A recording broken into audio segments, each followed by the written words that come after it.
Boa noite, nossos amigos, nossos companheiros e demais interessados pelos estudos do Espiritismo. Hoje voltamos ao programa Encontro com o Espiritismo, que é uma produção da Associação Espírita Adolfo Bezerra de Menezes, aqui de Limoeiro. E então, hoje voltamos a apresentar o programa, como dissemos, Encontro com o Espiritismo, e continuaremos. Hoje é um programa que é a continuação do programa anterior, que conversamos sobre o egoísmo, que os espíritos apresentam como a maior e mais pesada chaga da sociedade. É o verdadeiro câncer social.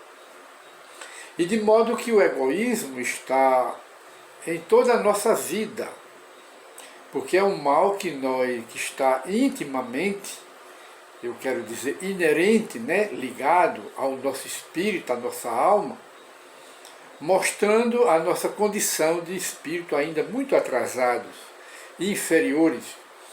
E o egoísmo, qualquer que ele seja, a raiz dele também são os interesses pessoais nossos aqui do planeta Terra, porque ainda somos muito apegados, escravizados aos interesses pessoais, que eu chamaria essa escravidão de uma prisão sem grade, que é o pior tipo de prisão é a prisão sem grade, que é a do espírito, da alma. Então esse egoísmo é a nossa prisão sem grades, que já vem dos milênios das nossas encarnações passadas. Então não é tão fácil de extrair a raiz desse mal, mas nós estamos no caminho, mesmo porque conhecemos o Espiritismo, e o Espiritismo vai nos ajudando a nos desprendermos dos interesses pessoais e desligando um pouco do egoísmo. E então existe dentro desse raciocínio, existe o egoísmo pessoal, o egoísmo de família, o egoísmo de sociedade, o egoísmo de grupos, o egoísmo de nação, de nacionalidade, o egoísmo de cor, não é? E outros tipos de egoísmo, de modo que o egoísmo é um mal tão grave que ele tem 1001 faces. E o filho do egoísmo é o orgulho. E do egoísmo nascem todos os tipos de maldade e de inferioridades morais que nós temos aqui na Terra. Ele é o gerador de todos os vícios da humanidade e se choca com a verdadeira justiça, com a lei de amor e com a lei de caridade, o egoísmo. Tanto que os espíritos têm muita razão em colocar o egoísmo como a maior chaga da sociedade humana. É esse egoísmo que nós devemos lutar, ou estamos lutando, para substituí-lo pela caridade, porque o oposto do egoísmo é a caridade. E nesse trabalho de educação do Espiritismo, ele está nos ajudando, através da educação, a substituir as qualidades negativas do caráter por virtudes, de modo que estamos aprendendo a substituir o egoísmo pela caridade, pela generosidade. Estamos aprendendo a substituir o orgulho, que é filho do egoísmo, pela humildade. Estamos aprendendo a substituir as vaidades pela simplicidade de espírito e outros tipos de vícios morais que fazem parte, ou que são inerentes ainda à nossa condição de espírito atrasado, de espírito inferior, por isso que estamos habitando, por enquanto, no planeta Terra. Tudo gira em torno do egoísmo, que vem dos interesses pessoais. E então, o que é que se pode fazer, ou qual o meio indicado para destruir essa chaga da sociedade e essa chaga humana, porque essa chaga é antes de tudo no espírito humano, na criatura humana. Então nós temos essa chaga. Qual é o meio mais indicado, mais coerente de destruirmos esse egoísmo? Essa é a pergunta. Essa pergunta é a mesma pergunta que Allan Kardec faz aos espíritos superiores, na questão sequenciada, a 917. Aí os espíritos respondem: de todas as imperfeições humanas, o egoísmo é a mais difícil de desenraizar-se, porque deriva da influência da matéria, influência de que o homem, ainda muito próximo de sua origem, não pôde libertar-se, e para cujo entretenimento tudo concorre. Concorre o quê? Para mantermos, para continuarmos sendo egoístas. O que é que concorre? As leis humanas, sua organização social e sua educação. O egoísmo se enfraquecerá à proporção que a vida moral do homem for predominando sobre a sua vida material e, sobretudo, com a compreensão que o Espiritismo vos faculta do vosso estado futuro, real, e não desfigurado por ficções alegóricas. Quer dizer, a base de se extirpar, pela resposta dos espíritos aí, é a verdadeira educação moral e espiritual.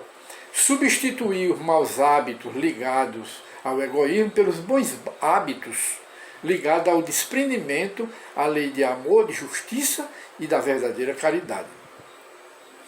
E ele diz mais: quando bem compreendido, se houver identificado com os costumes e as crenças, o Espiritismo transformará os hábitos, os usos e as relações sociais.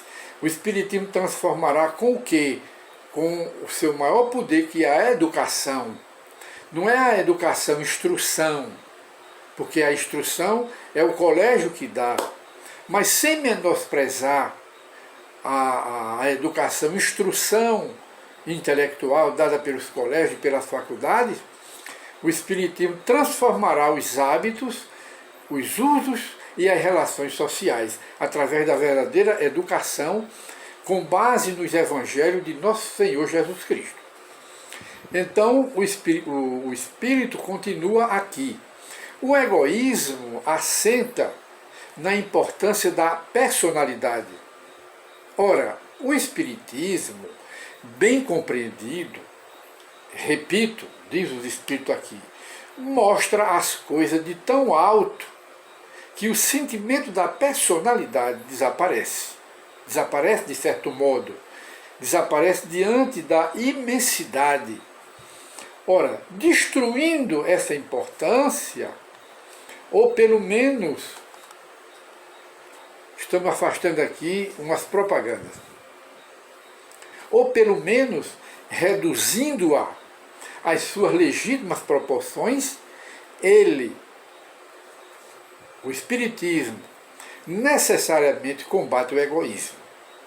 Se o Espiritismo, a educação moral e espiritual que o Espiritismo nos transmite, nos forma, combate o egoísmo, também combate o seu filho legítimo, que é o orgulho, que são as vaidades humanas. E então o Espírito continua. O choque que o homem experimenta do egoísmo dos outros, quando o homem é vítima do egoísmo dos outros, é o que muitas vezes os torna egoísta, porque nós somos vítimas do egoísmo dos outros. Aí nós também nos prendemos, nos recuamos e passamos também a tratar os outros com egoísmo, porque somos tratados com egoísmo. Então o Espiritismo nos educa. E esse homem também, por sentir a necessidade de colocar-se na defensiva. De modo que, como eu sou vítima do egoísmo dos outros, os outros também vão passar a ser vítima do meu egoísmo. De modo que o mundo atual e de todos os tempos, ao que nos parece, são todos os homens de espingarda armada um contra os outros, na defensiva. Às vezes não é nem no ataque, é na defesa. Todo mundo de revólver armado. Isso numa boa metáfora, né? Numa boa comparação. Então, notando, diz aqui o Espírito, notando que os outros pensam em si próprio e não nele, né? O povo pensa nele mesmo, mas não pensa em nós. Ele, eu, nós, ele levado a ocupar-se só consigo, mais do que com os outros. É daí também onde nasce o egoísmo das criaturas, porque são tratados com egoísmo também. Ora, sirva de base às instituições sociais, sirva de base a ela, as relações legais de povo a povo e de homem a homem. O princípio da caridade. O Espírito coloca aqui a caridade como princípio básico, elo de ligação entre os povos, entre as nações nos seus relacionamentos, da mesma forma que apresenta esse elo de ligação entre as criaturas umas com as outras no relacionamento social. A fraternidade, e cada um pensará menos na sua pessoa. Assim veja que outros nela pensaram. Ora, todos experimentarão a influência moralizadora do exemplo e do contato. Se todo mundo mudar, não é deixar o egoísmo, lutar contra o egoísmo e pensar mais na fraternidade, no verdadeiro sentimento humanitário entre as criaturas, aí tudo vai mudando. E ele apresenta aqui com essa mudança que já está na missão do Espiritismo, que é de transformar a humanidade através da educação moral e espiritual. Não é a educação, a instrução. Não menospreza a instrução, mas coloca como prioridade a educação moral e espiritual. E continua aqui o Espírito, para encerrar. Em face do atual extravasamento de egoísmo que está no mundo, grande virtude é verdadeiramente necessária para que alguém renuncie à sua personalidade em proveito dos outros, que de ordinário, absolutamente, lhe não agradecem. Principalmente para os que possuem essa virtude, é que o reino dos céus se acha aberto, quer dizer, a caridade, a generosidade, a humildade. Então, a humildade, a caridade, a generosidade são as chaves verdadeiras de conquista ao reino de Deus. São essas virtudes, que venha de qualquer religião ou que não venha de religião nenhuma. Mas a salvação da criatura humana não está em religião, que a religião não salva ninguém. Mas o que salva o homem é ele próprio através da educação, substituindo o egoísmo, que é a base, a chaga social, substituindo pela generosidade, pela caridade, substituindo o orgulho pela humildade, quer dizer, substituindo os vícios negativos pelas grandes virtudes morais. Aí a base, o Espiritismo traz isso para nós. A esses, diz o Espírito, sobretudo que está reservada a felicidade dos eleitos, pois em verdade vos digo que no dia da justiça será posto de lado e sofrerá pelo abandono, em que se há de ver todo aquele que em si somente houver pensado. Essa mensagem é uma pequena mensagem de um espírito luminoso, um verdadeiro sábio, chamado Fenelon, que era um dos auxiliares do mundo espiritual de Allan Kardec naquela época. Então, meus prezados amigos, mais uma vez, nós chegamos ao término do nosso programa, que hoje o título, Como Destruir o Egoísmo. Qual o meio de se destruir o egoísmo, essa chaga social, esse veneno que está no espírito da humanidade, que é o egoísmo, essa chaga, esse câncer, não é? Como destruir esse egoísmo? Esse é o tema da noite de hoje, que passamos para todos apenas como reflexão, que é o Espiritismo que nos esclarece a esse respeito. Então, gostaria de dizer que o tema de hoje é uma continuação do programa anterior, que tratou do egoísmo. E agora, como destruir o egoísmo? Que foi pela educação e pela substituição do egoísmo, pela generosidade, pelo verdadeiro sentimento de caridade. E então nós vemos aqui, chegamos aqui ao final, não é? E fazemos questão de encerrar que a missão do Espiritismo é eliminar do coração do homem, através das gerações do futuro, eliminar o egoísmo, porque é o egoísmo que dá causa a todos os males, a todos os vícios dos homens aqui na Terra. E é a religião espírita, que muita gente acha que quando se fala em religião, espiritismo, é até uma profanação, mas não é. O Espiritismo é a verdadeira religião que liga o homem a Deus. E o que é, vamos passar a palavra para Allan Kardec, que ele vai dizer que a religião do Espiritismo. Então ele nos diz, o Espiritismo é a religião que une, não desune, não separa. O Espiritismo é a religião que une todos os homens entre si, pela fraternidade. Olha aí, a caridade, a fraternidade, a solidariedade humana. E ao mesmo tempo liga todos os homens a Deus. Essa é a religião do Espiritismo, é a religião espírita, que muita gente confunde o Espiritismo com outras práticas, mas a religião espírita é essa daí que Allan Kardec acaba de definir para nós. Muita paz para todos e até o novo programa, se Deus quiser.